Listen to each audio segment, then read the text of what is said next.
तो बस मैं नौकरी दिलाऊंगा। नौकरी लेना हर सब्जेक्ट के माध्यम से, हर सब्जेक्ट मीडियम है नौकरी लेने का, और नौकरी दिमाग से ली जाती है। तो मैं उस दिमाग को तैयार करूंगा हिंदी के माध्यम से, व्याकरण के माध्यम से, कि आपको नौकरी मिले। बोलिए, सबसे पहले बोलिए जय हिंद। बोलेंगे क्या? जय हिंद। कुछ लोग अभी, आज ही कौन कौन आए, आज कौन कौन आए? यस, तभी तो उनके हाथ नहीं उठे। ये देखिए, एक दिन का अंतर है बेटा। सबको हाथ उठाना है और बहुत गले में नसें तड़क जाएं, ऐसी बुलंद आवाज से बोलना है, आंखों में जोश रखना है। और जय हिंद के साथ यही जय नौकरी है। जय नौकरी तो यही जय हिंद। बोलिए जय हिंद, जय हिंद, जय हिंद, जय हिंद, जय हिंद, जय हिंद, जय हिंद, जय हिंद, जय हिंद। शाबाश। इस दिमाग को झंझनाना बहुत जरूरी है। देखो नौकरी क्या होती है। मैं हिंदी नहीं पढ़ाऊंगा, नौकरी पढ़ाऊंगा। और ये नौकरी ली जाती है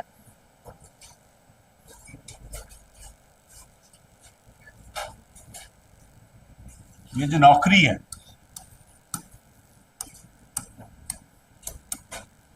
ये मिलती है दिमाग से। तो दिमाग तो सभी के पास है, इसके लिए एक विशेषण लगेगा।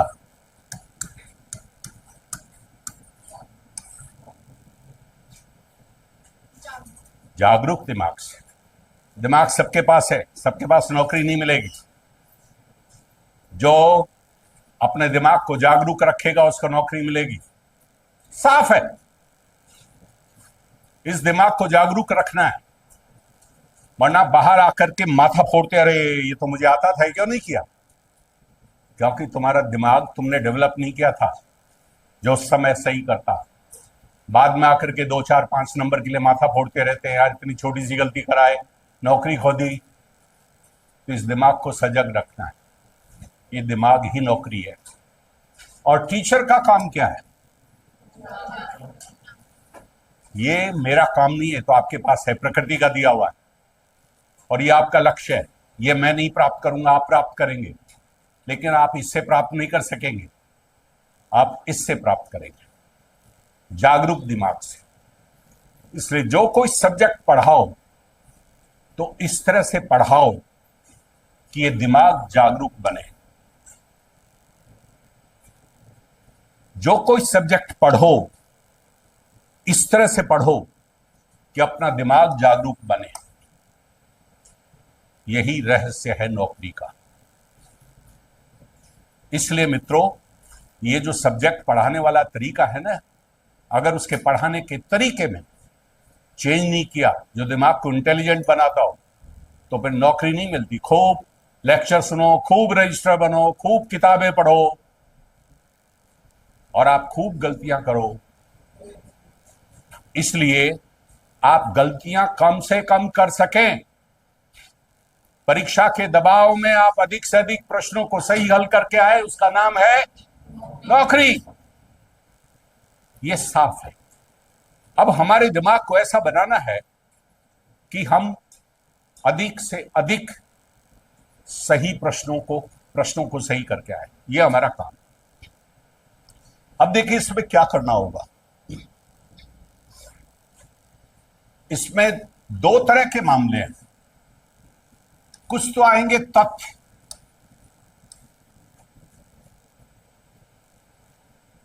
और कुछ आएंगे विश्लेषण। ये मैंने कल बात की थी। करीब 30 to 40% तथ्य आएंगे, तो 60 to 70% विश्लेषण वाला मामला आएगा। और इन दोनों का मतलब है नौकरी।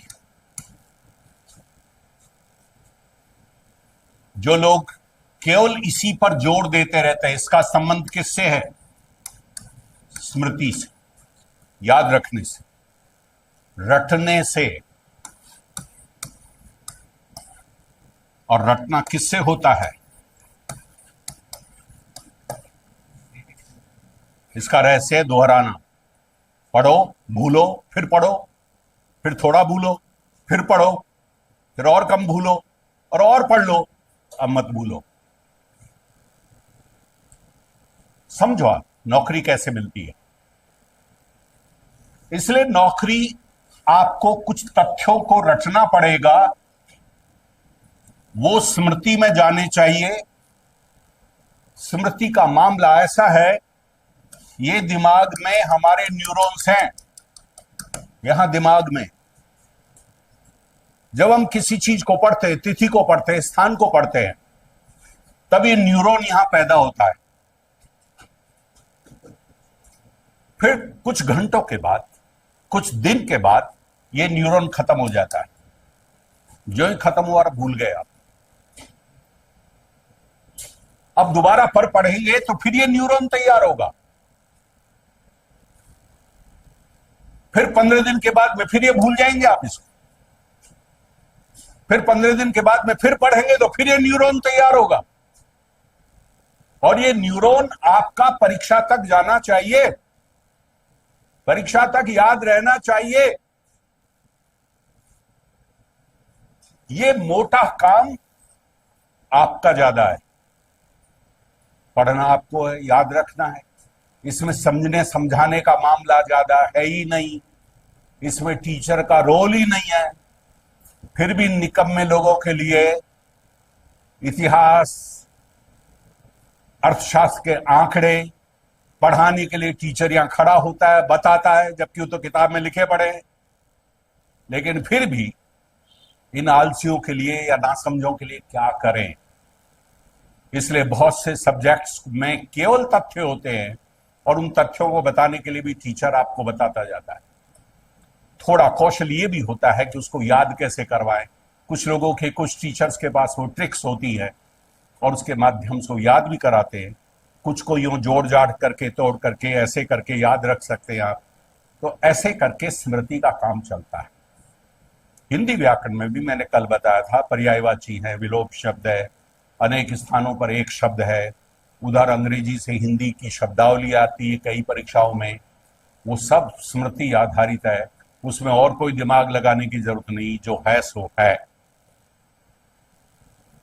इसलिए ये मामला स्मृति का है। इसमें समझिए कि टीचर का 20-30% रोल है और बाकी 80-70-90% रोल खुद स्टूडेंट का। लेकिन इससे नौकरी नहीं मिलती, क्योंकि इसका हिस्सा 30-40% है, किसी भी परीक्षा में 50% है बस। आजकल कोई भी नौकरी 70 के नीचे नहीं मिलती है। आप ये समझिए, इतना अधिक कंपटीशन है कि हमको और ऊपर जाना पड़ता है। इसका मतलब जो इस एरिया को अच्छी तरह से मजबूत करेगा उसको नौकरी मिलेगी। मैं नौकरी बता रहा हूं, नौकरी क्या है। इसका मतलब इन चीजों के रटते रटाने से, और याद क्या, मुझे याद आ गया, मैंने पढ़ लिया, कर तो लिया, लेकिन मामला तो 40% तक, 30% तक ही पहुंचा है तुम्हारा। पेपर तो 100% आएगा। उसके लिए आपको समझ वाले क्यों और कैसे वाले प्रश्न आएंगे। ये क्यों है, क्यों हुआ, इसमें आपको तर्क आना चाहिए। इसमें मेमोरी की जरूरत है। यह है क्या, कब, कहां, यहीं पर है कौन, कितना। ये जो प्रश्न है, क्या, कब, कौन, कितना, ये सारे के सारे प्रश्न मेमोरी आधारित है। लेकिन इसकी पहुंच मार इनकी 30-40% तक। और ये प्रश्न कैसे, ये कैसे हुआ, कैसे के लिए क्या करना पड़ेगा, तर्क में जाना पड़ेगा, लॉजिक, लॉजिक चाहिए, क्यों हुआ। इसके लिए टीचर का रोल सबसे ज्यादा है। दुर्भाग्य से कोचिंग इंस्टीट्यूट्स में टीचर ने अपना रोल ज्यादा यहां ले लिया है और बच्चों ने भी यही समझ लिया कि ऐसे ही कोचिंग होती है, इसी से नौकरी मिलती है। और इसलिए बच्चे खूब पढ़ते, टीचर खूब पढ़ाते, खूब रजिस्टर भरे जाते और रजिस्टरों में खूब फैक्ट्स लिखे रहते, नोट्स खूब बिकते और फेल हो जाते हैं। इसलिए देखिए, सोचिए क्रांतिकारी मामला क्या है। क्रांतिकारी मामला है टीचिंग में, जहां पर क्यों और कैसे पर जो ज्यादा विद्यार्थी, जो शिक्षण संस्थान और जो टीचर इस पर ज्यादा जोर देगा, वो नौकरी के सबसे नजदीक पहुंचाएगा स्टूडेंट को। और इसलिए परिष्कार की ये जो पद्धति है वो ये है, इसमें कुछ सब्जेक्ट्स ऐसे हैं जिनमें ये तथ्य ज्यादा होते, भूगोल में काफी कुछ ही है, इकोनॉमिक्स में काफी कुछ ही है, हिस्ट्री में काफी कुछ ही है, इसलिए वहां पर फैक्ट्स वाले मामले ज्यादा है। लेकिन अगर आप शिक्षा मनोविज्ञान ले लेंगे, आप मैथमेटिक्स ले लेंगे, आप लॉजिक ले लेंगे, वहां पर तर्क शक्ति आप ले लेंगे, आप व्याकरण ले लेंगे, बहुत से पॉलिटिकल साइंस के इश्यूज ऐसे ले लेंगे, विज्ञान के कुछ विषय ऐसे हैं कि जिनमें क्यों और कैसे वाले प्रश्न आते हैं, और अगर आपने इनको सॉल्व नहीं किया तो नौकरी नहीं मिलेगी। तो मैं सबसे पहले आपको ये कहना चाहता हूं कि आप इसके लिए तैयार हो जाइए। हमारा ज्यादातर फोकस, हम बिगड़े हुए यहां पर है। हमारी 12वीं तक परीक्षा पद्धति, हमारी बीए बीएससी की यूनिवर्सिटी की परीक्षा पद्धति 80-90% यहां है। आपका दोष नहीं है, आपने किताबें रटी हैं, उस रटने के आधार पर प्रश्न आए, उससे डिग्रियां लेकर के बैठे हैं आप। इसलिए हमारी बोर्ड की परीक्षा पद्धति, जिससे हम 12वीं पास करते हैं, और हमारी यूनिवर्सिटी की परीक्षा पद्धति, जो कुछ किताबों में फैक्ट्स लिखे हुए हैं, उन फैक्ट्स को रटो और उनको लिख के आ जाओ और डिग्री ले जाओ। इसलिए हमारी आदत यहीं पर पड़ी है। हम शिक्षा इसको समझते हैं, हम तैयारी इसको समझते हैं, जबकि यहां पर परीक्षा में क्यों और कैसे वाले प्रश्न आएंगे, यहीं से नौकरी मिलेगी, यहीं से मेरिट बनेगी। इसके लिए इसके लिए तैयार रहिए आप। यह मसला तो केवल एक बिंदु का है। यह जो मसला है क्यों और कैसे का, वो इससे आप इसको जोड़ोगे, इससे इसको जोड़ोगे, फिर इससे इसको जोड़ोगे, तब जाकर के क्यों का उत्तर आएगा। देखो, यहां से यह बात यहां पहुंची, यहां से यहां पहुंची, यहां से यहां पहुंची। इसका मतलब रीजनिंग में हमारे न्यूरॉन्स के कनेक्शन का हम करते हैं। ये कैसे हुआ, ये ऐसे हुआ, यहां से ये हुआ, फिर ये हुआ, फिर ये हुआ, फिर ये हुआ। फैक्ट में तो ये तारीख, ये व्यक्ति, ये स्थान, ये बात खत्म। उसका आंसर एक। इसके लिए ये यहां होगा, फिर यहां से ये होगा, ये इसलिए होगा। जब चार चीजें समझ में आएंगी और चारों के संबंध समझ में आएंगे, तब आप उस प्रश्न का उत्तर दे पाएंगे।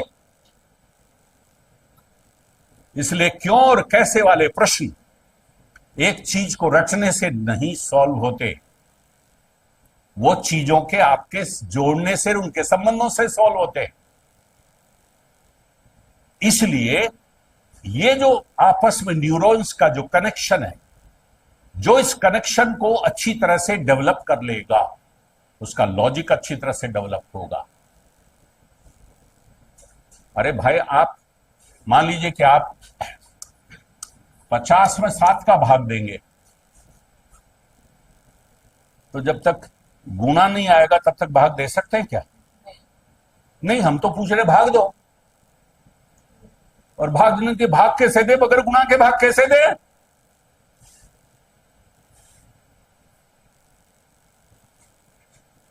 तो तथ्य में तो एक ही चीज है बस, 52 1526। उसका लॉजिक कोई लॉजिक नहीं भाई साहब, वो कमबख्त साल वही था। उसी साल वो युद्ध हुआ, उसी साल हुआ, याद कर लो। वो 15-26 क्यों, अरे क्यों नहीं है। लेकिन इस 50 में इसका भाग देने से आपको गुणा करना पड़ेगा। अच्छा, इसमें बाकी निकालना भी आएगा क्या, माइनस करना भी आना चाहिए क्या, आना चाहिए है, वो भी आना चाहिए। इसका मतलब 7 का पहाड़ा बोलेंगे तब आप 49 पे पहुंचेंगे, और फिर माइनस और करना पड़ेगा, तब जाके क्या करोगे आप।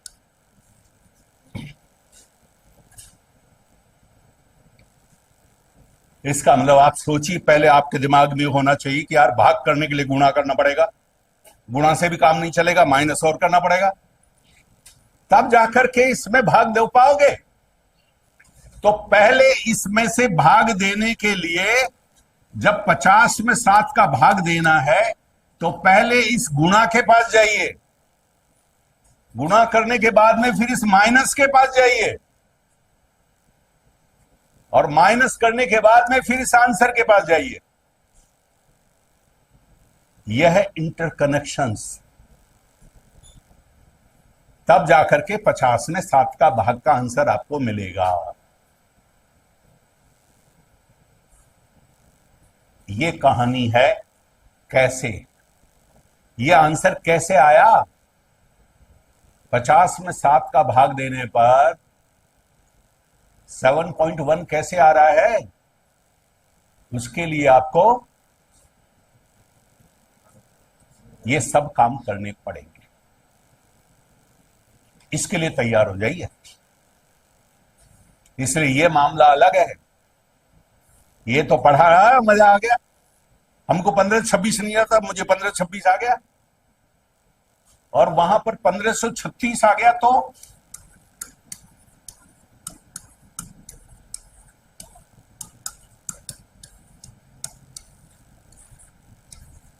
ये 4 आंसर आ गए। कोई लॉजिक नहीं है आपके पास।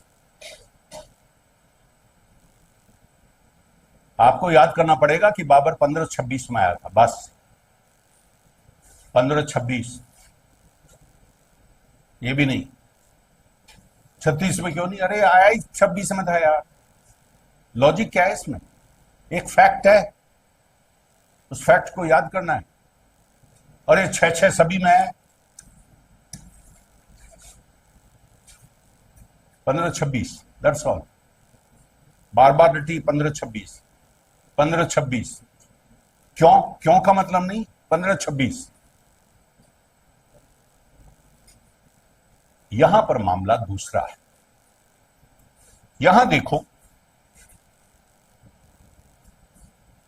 ये संधि है।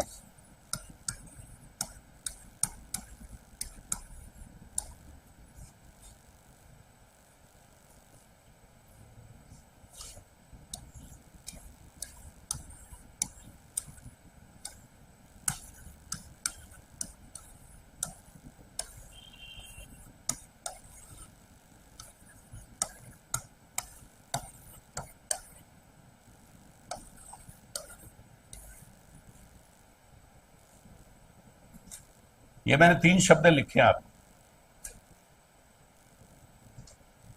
इसकी संधि करनी है।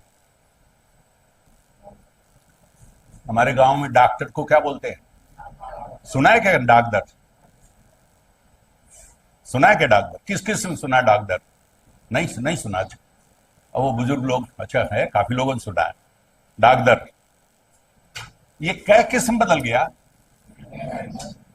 अरे भाई क्यों बदल गया, मैं डाकघर जा रहा हूं, डाकघर नहीं, डाकघर। क्या किस्म बदल गया, अरे भाई क्यों बदल गया। तो अगर ये बदल गया कै गए में, तो ये भी क्या बदलेगा,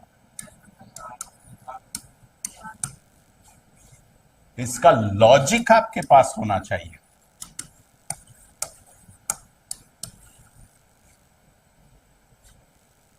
अब अगर ये लॉजिक आ गया कै का गए में, तो वाक और ईश क्या बनेगा बताओ।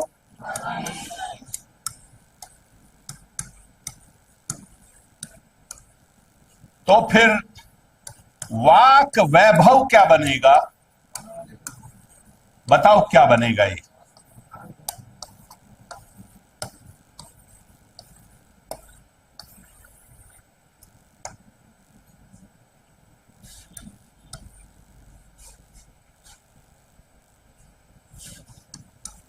ये क्या बनेगा बताओ?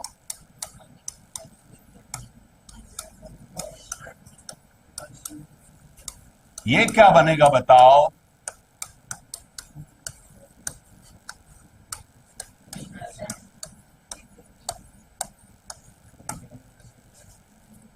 कोई भी आ जाए कै। क्यों? इसकी वजह आप ये तो आगे पढ़ेंगे हम लोग। इसकी वजह है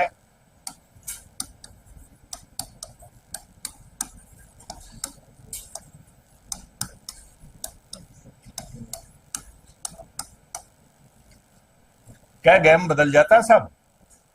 कह है अघोष और गह है घोष। तो सामने जब घोष आएगा तो ये भी बेचारा अघोष से किस बदल जाएगा? घोष मर। कह का घोष होता है गह। सारा देखो कह गह में बदला पड़ा। रटने की जरूरत नहीं है, समझने की जरूरत है। अब चाहे 50 शब्द आ जाओ, एक चीज समझने की जरूरत है। कह गह में बदलेगा अगर घोष आएगा तो, अघोष में नहीं। घोष घोष आएगा तो कह गह में चेंज हो जाएगा। ये लॉजिक है, ये तर्क है। यहां पर दिमाग को रटने की जरूरत नहीं, समझने की जरूरत है। और जब एक चीज को समझ लिया तो फिर 50 कोई भी आ जाए, फिर बस समझ लिया ना, फिर आप सही काम कर जाएंगे।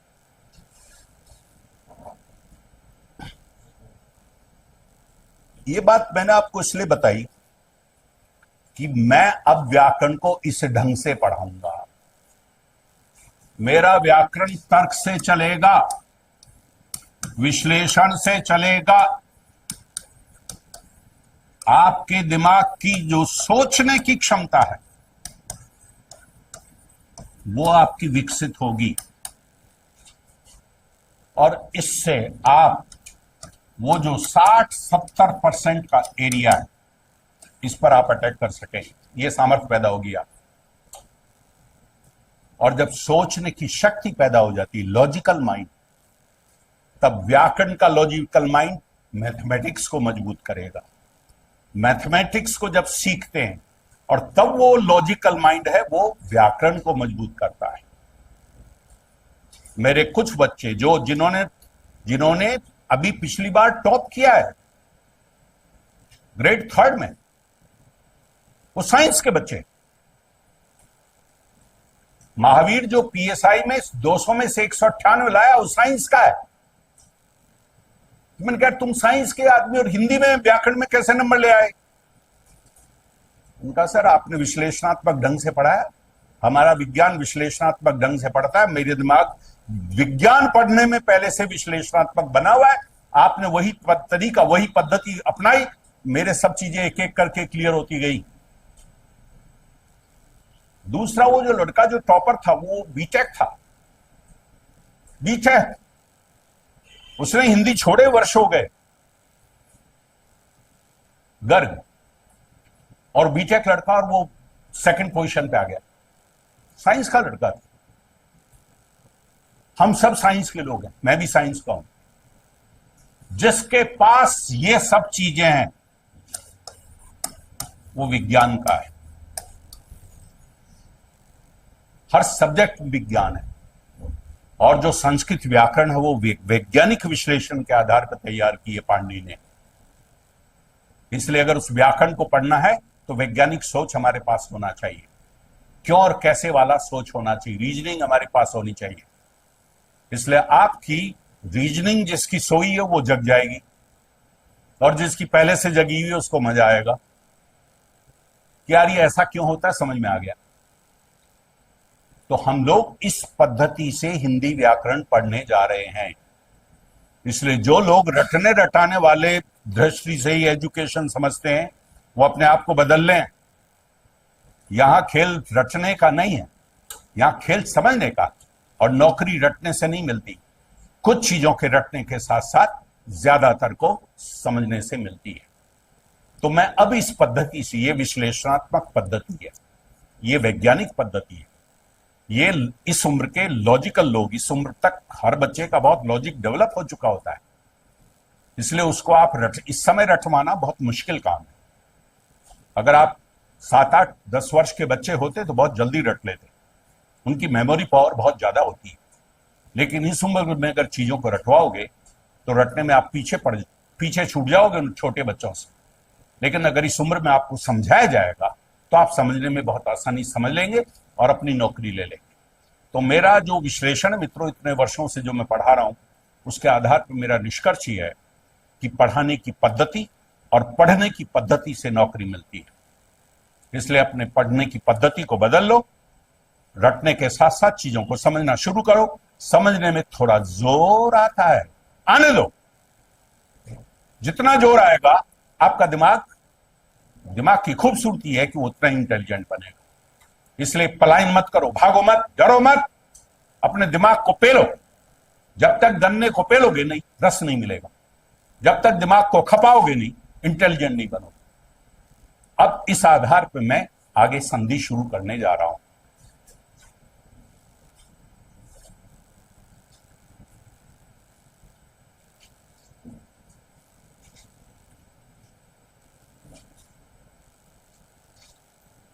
देखो, सबसे पहले मैं शुरू करूंगा संधि। संधि का मतलब क्या है? दो के मिलने पर परिवर्तन होना। अगर दो मिले, दोनों में कोई परिवर्तन नहीं हुआ तो उसको कहते हैं संयोग।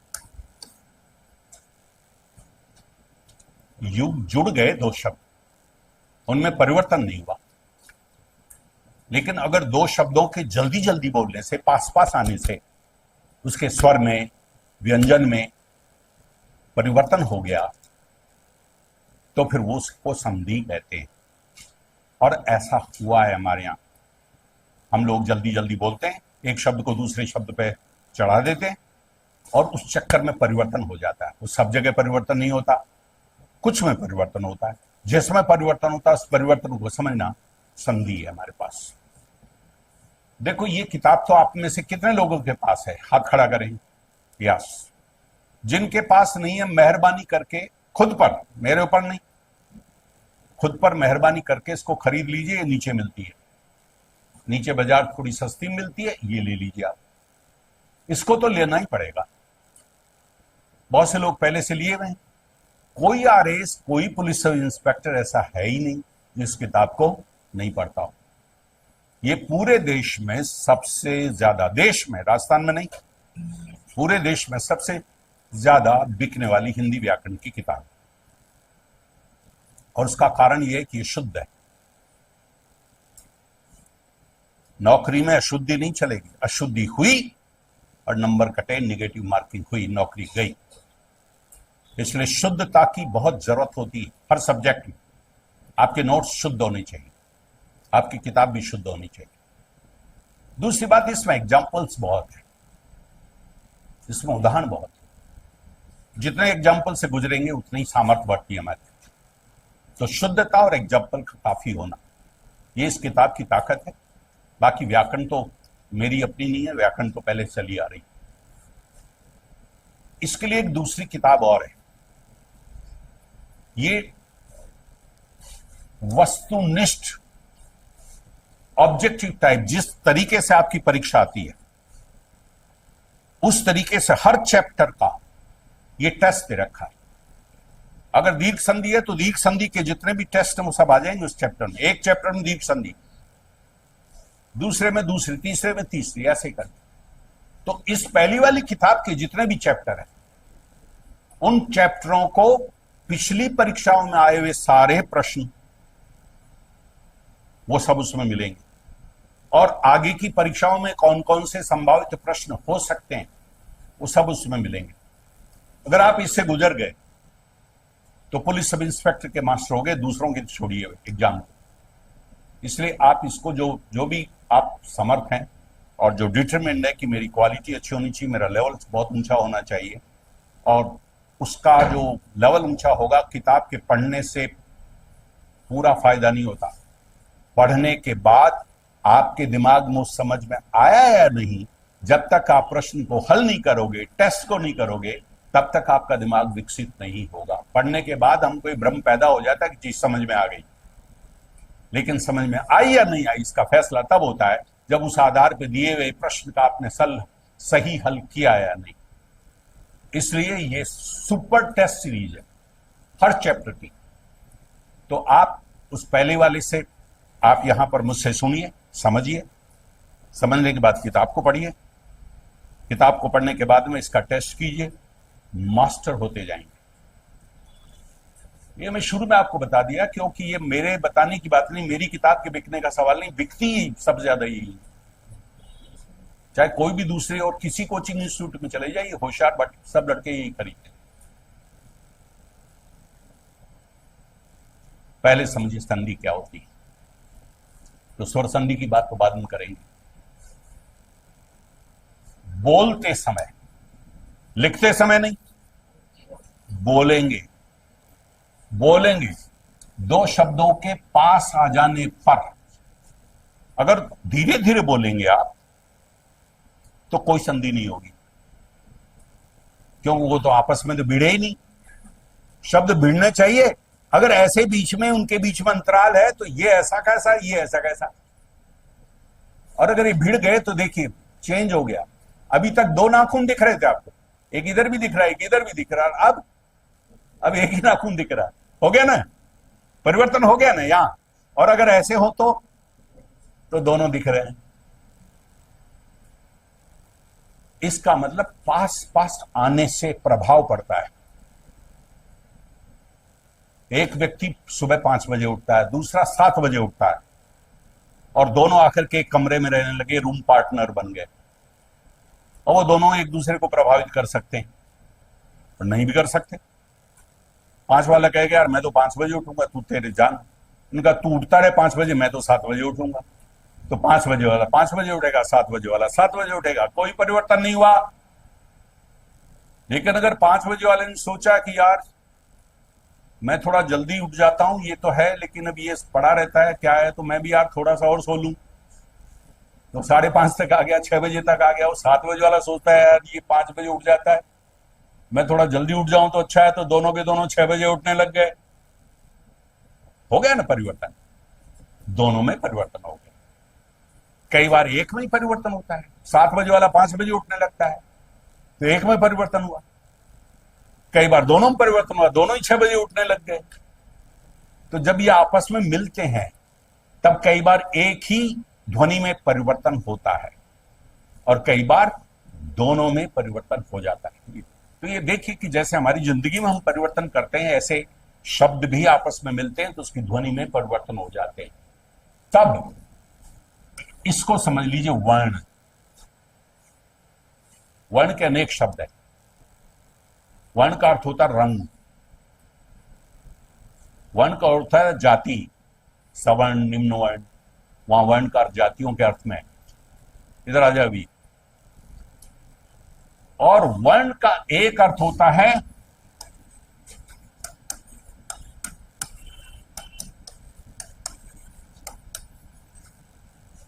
ये वर्ण का अर्थ होता है ध्वनि, आवाज। अब ये जो ध्वनि है, हम जब बोलते हैं तो उसमें क्या क्या निकलते हैं? स्वर निकलते हैं। आ क्या बोला हमने? क्या निकला? जा।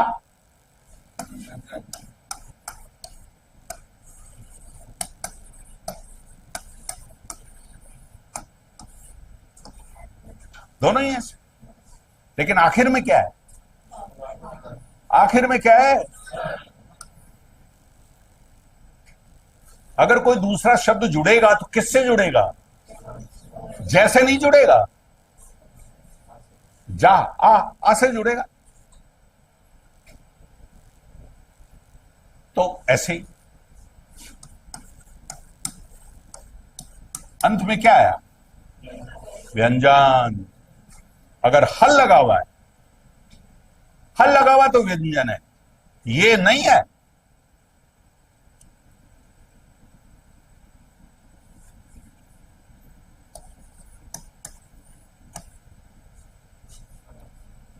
कुमार का चाक, चाक पूछते हैं, चाक किस किस ने पूछ लिया? अभी सब ऐसे ही बैठे हो क्या? कौन चाक ने पूछने देगा जब तक नौकरी नहीं मिलेगी।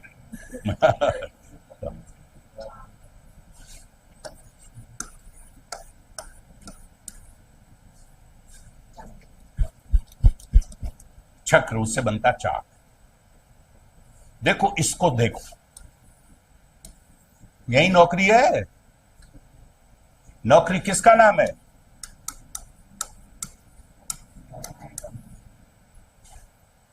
जिसको यही पता नहीं कि इस कह के हल लगा हुआ है, और इस कह के तो हल लगा हुआ ही नहीं है। अब इसमें बारीकी छिपी पड़ी है, इसमें हल नहीं लगा हुआ, इसका मतलब क्या है?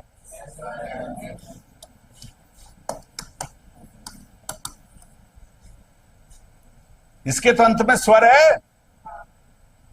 व्यंजन तो तभी होगा जब उसके अंत में हलंत नहीं, हल। कै हलंत है, कै के अंत में हल लगा हुआ है। ये कै स्वरांत है, इसके अंत में स्वर है, तो इसको कहते हैं हल। और जिस व्यंजन के अंत में हल लगा हुआ होता है वो कहलाता है हलंत। कै हलंत है और कै के हल लगा हुआ है, दोनों में अंतर समझिए। हल और हलंत। हलंत मीन्स अंत में हल, और स्वरांत मीन्स अंत में स्वर। इसका मतलब हमारे यहां पर दो प्रकार के व्यंजन हैं। ये व्यंजन तो क्या है? स्वरांत है। क्यों स्वरांत है?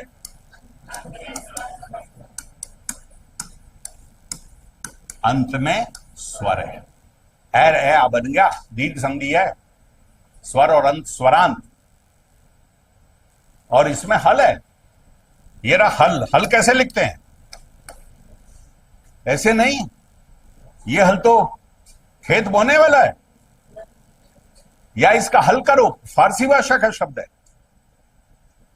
ये संस्कृत का शब्द भी है। इस प्रश्न का हल बताओ, इस सवाल का हल बताओ, मुझे तो कोई हल सूझा ही नहीं। ये फारसी भाषा का शब्द है। हल मीन्स समाधान, और एक हल है खेत जोतने के लिए आने वाला साधन। इन दोनों के लय के अंत में हल नहीं लगता, तो फिर ये शब्द क्या है? हल। हल के भी हल है, और जब हल के हल है तो अंत में क्या हुआ? यह हलांत नहीं होगा।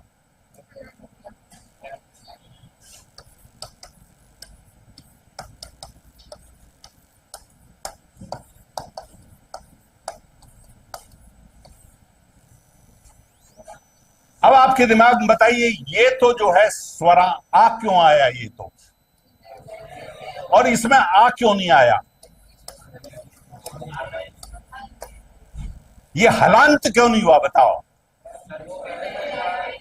अरे भाई साहब, इसमें ए है ही नहीं, तो लय में ए मिला तो क्या बना? लय पूरा बन गया। ला कहां से बनेगा? इसे ही रीजनिंग कहते हैं, इसे ही तर्क कहते हैं। इसलिए हलांत नहीं है, हलंत है, क्योंकि मूल शब्द क्या है? हल लगा हुआ, और इसके ए लगा और हलंत हो गया, और इसके स्वर हुआ स्वरांत हो गया। तो आप देखो यहां पर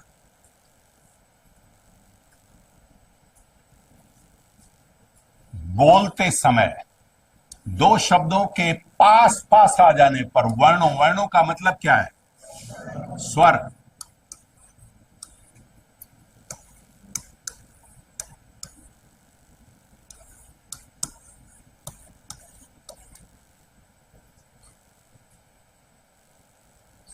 इसके अंत में क्या है बताओ? स्वर है। इसके अंत में क्या है बताओ? ये व्यंजन है, यहां पर स्वर है। और इसके अंत में ये क्या है बताओ? ये विसर्ग है। स्वर और व्यंजन से एक अलग ध्वनि है संस्कृत भाषा में, राम है की तरह बोलते हैं राम है। तो एक शब्द के अंत में 3 प्रकार की ध्वनि आ सकती है, बस 3, चौथी प्रकार की नहीं।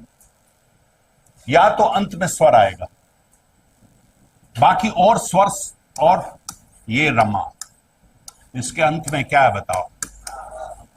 और सब स्वरों की तो मात्रा लगी रहती है। एक कमबख्त स्वर ऐसा है ए, जिसकी मात्रा नहीं होती, और इस बारीकी को समझने का नाम है नौकरी। इसको तो कोई भी देख लेगा रमा, लेकिन इस राम में मैं में है दिख ही नहीं रहा। इसमें तो आ दिख रहा है, और सब मात्राएं लगेगी, दिख जाएंगी, स्वर दिख जाएगा, इसमें दिखेगा नहीं। इसका मतलब अगर इसके हल नहीं लगा हुआ, अगर ये ऐसा नहीं लगा हुआ, अगर ऐसा है तो इसका मतलब केवल अंत में मैं है। लेकिन अगर इसके अंत में हल नहीं लगा हुआ, तो फिर इसमें कौन सा स्वर है? और इस कै के हल लगा हुआ है, तो इसके अंत में क्या है? व्यंजन। और अगर ये 2 बिंदुएं ऐसे लगी पड़ी है, इसका मतलब अंत में न स्वर है, न व्यंजन है, न विसर्ग। तो हमारी 3 प्रकार की ध्वनियां हो गई, एक तो स्वर, एक व्यंजन और एक विसर्ग। एक शब्द के अंत में या तो स्वर आएगा, ए की मात्रा नहीं होती, बाकी सभी स्वरों की मात्रा होती है, तो स्वर को पहचानिए, अंत में स्वर है। या अगर हल लगा हुआ है तो कोई स्वर नहीं है, व्यंजन है। और अगर ये 2 बिंदुएं आ गई तो न स्वर है, न व्यंजन है, विसर्ग है। इन तीनों को कहते हैं वर्ण ध्वनियां। तो हमारी संस्कृत भाषा में 3 प्रकार की ध्वनि हो गई। कौन कौन सी?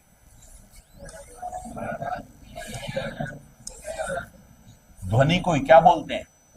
वर्ण।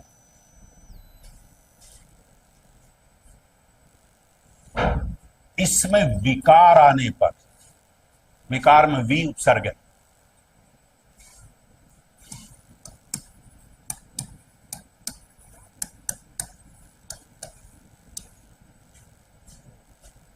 ये सब क्या है? क्या है ये? मूल शब्द है कार। कार के अनेक अर्थ होते हैं, कार का मतलब काम भी है। यहां कार का अर्थ है परिवर्तन, चेंज। कोई भी चेंज आ गया तो उसको क्या बोलते हैं? संधि। इसका मतलब संधि क्या है? संधि यह है कि यह शब्द आ गया,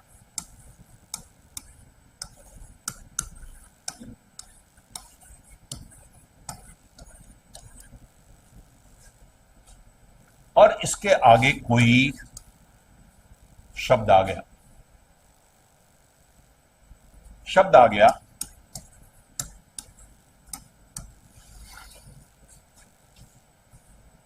रमा ईश, क्या होगा बताओ? रमेश। अच्छा बताओ, रमा किसे कहते हैं?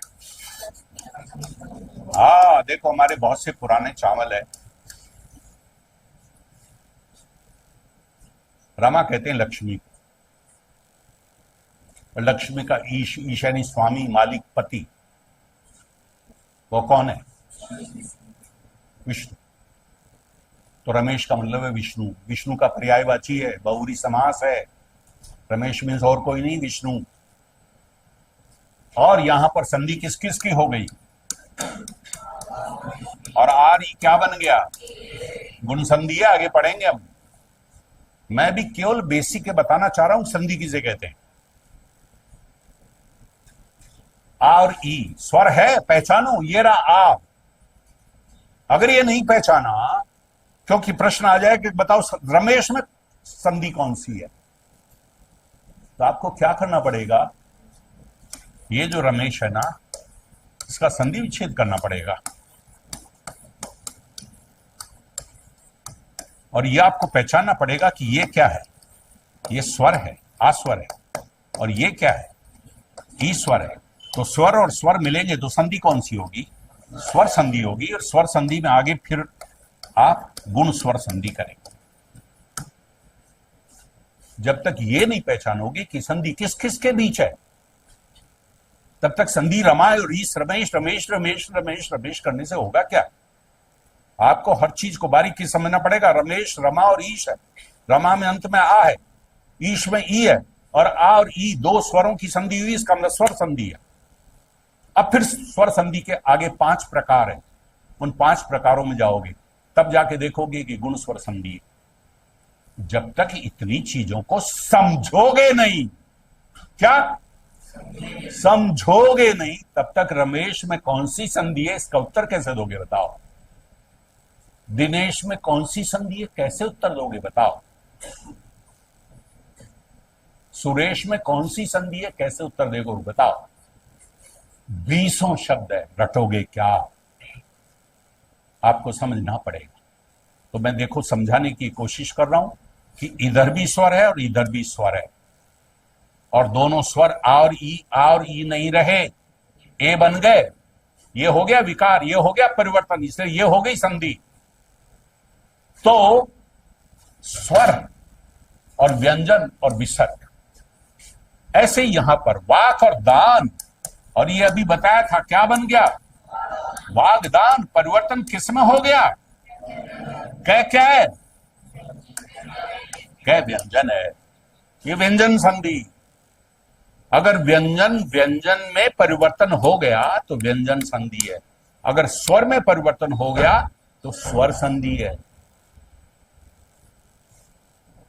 ये रहा वाक और ईश।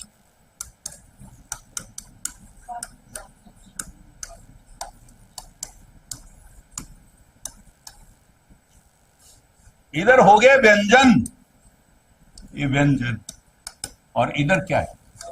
स्वर। और परिवर्तन किस में हुआ?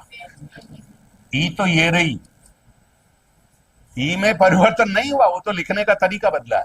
ई बोल रहे हैं अभी भी, ई वागी। स्वर में परिवर्तन नहीं हुआ, किस में परिवर्तन हुआ? व्यंजन में इसलिए मतलब कौन किसके मिलने से परिवर्तन होता है महत्वपूर्ण नहीं है। महत्वपूर्ण यह है कि बदलता कौन है। इसमें तो मिले तो व्यंजन भी और स्वर भी दोनों ही मिले, दोनों के मिलने से तय नहीं होता कि संधि कौन सी। इससे तय होता कि बदला कौन। अगर स्वर बदल गया तो स्वर संधि, व्यंजन बदल गया तो व्यंजन संधि। तो ये देखिए कै के बाद में ये हो गया। चाहे इधर व्यंजन आए और चाहे इधर स्वर आए, बदला है कै गै में। ये रहा कै गै में, ये व्यंजन संधि है। और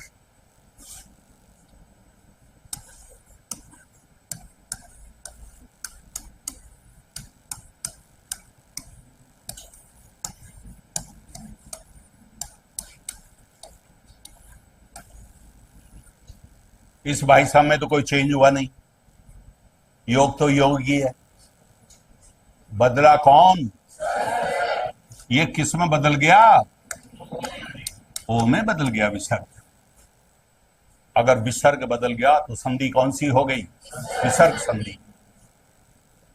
तो देखो भाई, वर्ण के 3 रूप हैं, स्वर, व्यंजन और विसर्ग। इन स्वरों को समझना पड़ेगा। स्वर की अंत में मात्रा होती है, ए को छोड़कर। ए की कोई मात्रा नहीं होती। अगर व्यंजन के कोई हल नहीं लगा हुआ है तो उसमें ए स्वर है, और अगर कोई मात्रा लगी हुई है तब तो कोई बात ही नहीं। ये देखिए,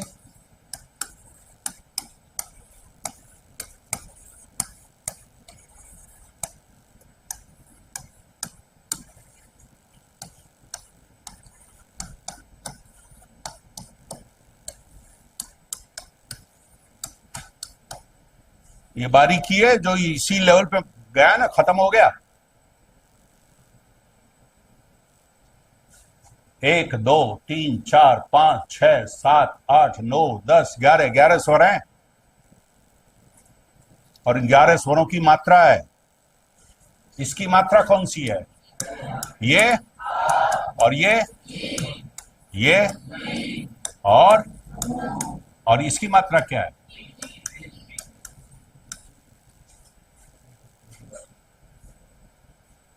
ये री स्वर है संस्कृत में, और इसकी ये री मात्रा टै की तरह, ये इसकी मात्रा है। इसका अंत में री आ रहा है। ये शब्द है पितृ, पिता। अब संधि किस किस के बीच होगी?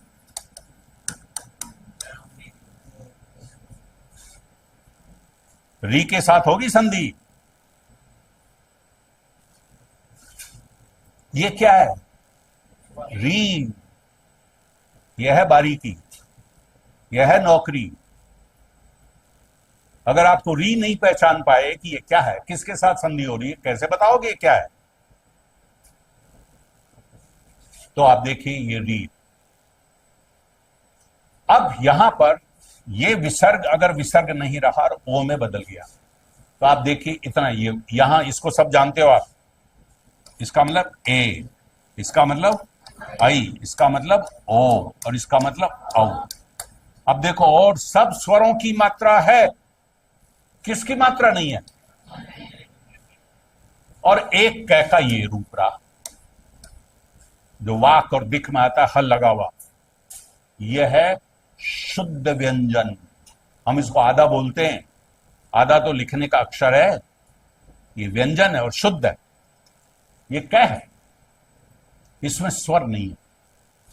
तो इस कै के 12 रूप हैं। ये लिखे हुए 12, 1 2 3 4 5 6 7 8 9 10 11 और 12। इन 12 रूपों को पहचानो। हर व्यंजन के 12 रूप हैं। उसमें 11 की तो मात्रा लगी रहती है और 1 की मात्रा नहीं लगती। सॉरी, 10 की तो मात्रा लगी रहती है, 10, और 1 की मात्रा नहीं है। और अगर हल लगा हुआ है तो इसमें स्वर नहीं है। जब तक इस बेसिक बात को आप नहीं समझोगे, स्वर संधि नहीं समझ पाओगे। इसलिए स्वर संधि के पहले स्वर के रूप को समझो।